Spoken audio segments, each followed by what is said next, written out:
윤석열 대통령이 낮은 지지율을 어떻게 극복할지 지켜봤지만 이렇게까지 할 줄은 몰랐습니다. 놀라운 일입니다. 이번 일은 쿠데타와 같은 행위로 뭐라고 표현해야 할지 모르겠네요. 네, 윤석열 대통령이 어젯밤 깜짝 이벤트를 진행한 것에 대한 일본 정부가 보인 반응입니다. 정말 창피해서 식은땀이 줄줄 나는데요. 윤석열 대통령은 어젯밤 갑자기 뜬금없이 국가의 비상계엄령을 선포하며 느슨했던 나라에 긴장감을 안겨주었습니다. 종북 세력과 반국가 세력 척결 및 자유대한민국 수호를 위한 명분으로 군대와 경찰이 동원되는 사상 초유의 사태가 벌어진 것입니다. 그에 따라 계엄사령부는 계엄령이 선포된 후 국회를 봉쇄하고 포고령 1호를 발표했습니다. 그런데 포고령의 내용을 보면 정말 황당하지 않을 수 없는데요. 내용에는 국회, 지방의회, 정당 활동 및 정치적 결사, 집회, 시위를 포함한 모든 정치활동 금지, 출판물 검열 등 강압적인 내용들이 다수입니다.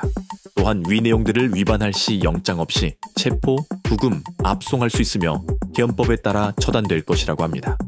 정말 무시무시한 내용들이죠.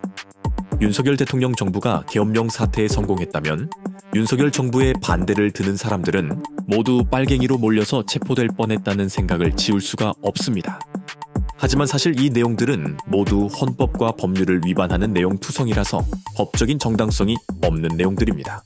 계엄이라는 것 자체가 전시, 사변 등 국가의 비상사태가 발생했다고 판단될 경우 군대를 동원해 투입하는 것이지만 사실 우리나라의 계엄령은 역사적으로 대부분 권력 찬탈이나 유지를 위한 수단으로 사용되었기 때문에 이러한 내용이 있는 것도 이해가 되네요. 이번 계엄 역시 지지율이 낮아 위기감을 느낀 윤석열 대통령이 권력 유지를 위한 최후의 발악으로 쿠데타를 시도한 것입니다. 아무튼 계엄령 사태 전개를 간략하게 설명드리자면 윤석열 대통령이 22시 25분경에 계엄령을 깜짝 선포했고 계엄령으로 인해 제1공수 특전여단 소속 계엄군이 국회에서 회의가 개회되는 것을 막기 위해 국회 본청으로 진입을 시도했으나 국회 경비원, 당직자 및 의원 보좌관들의 노력으로 계엄군이 본회의장 점거를 실현하지 못했고 계엄 선포 3시간 만에 대한민국 국회 제15차 본회의가 개회됩니다.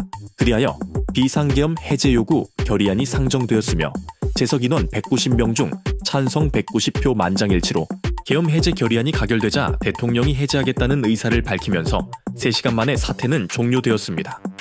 윤석열 대통령이 군을 동원하여 국회에서 회의가 열리는 것을 막으려 했지만 막지 못한 것입니다.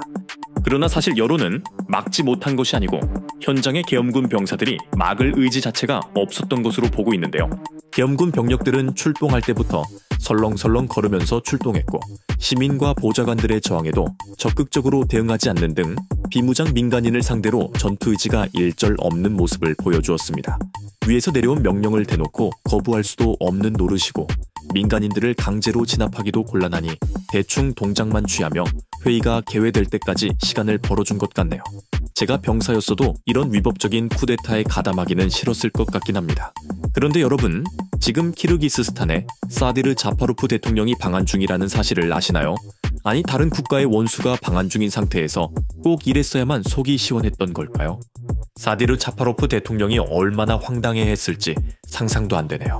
참고로 미합 중국 초대 정부 효율부장 공동내정자이자 테슬라의 CEO 일론 머스크도 놀라움을 감추지 못했는데요. 거기에 전 세계 각국의 정부도 이번 계엄령을 비판하고 있습니다. 미국의 앤디 김 하원 의원은 지금처럼 계엄령을 선포하는 것은 국민의 근본적인 통치 기반을 훼손하고 국민이 안보와 안정을 누릴 자격이 있는 시기에 대한민국의 취약성을 극적으로 높이는 것이라고 지적했습니다. 미국 매체 뉴욕타임스는 그동안 민주주의 대 독재라는 틀 아래 외교 정책을 펼친 조 바이든 미국 대통령이 러시아, 중국, 북한 등에 대항하기 위해 한국과 군사 협력을 강화했다는 점에서 이번 위기를 처리하기 힘들어 할 것이라고 내다봤습니다. 한국이 수십 년 동안 아시아에서 미국의 가장 중요한 동맹국 중 하나였던 이유 중 하나가 한국이 강력한 권위주의 국가들, 중국, 러시아 사이에서 유일한 민주주의 등불 역할을 해왔기 때문이었다고 짚었습니다.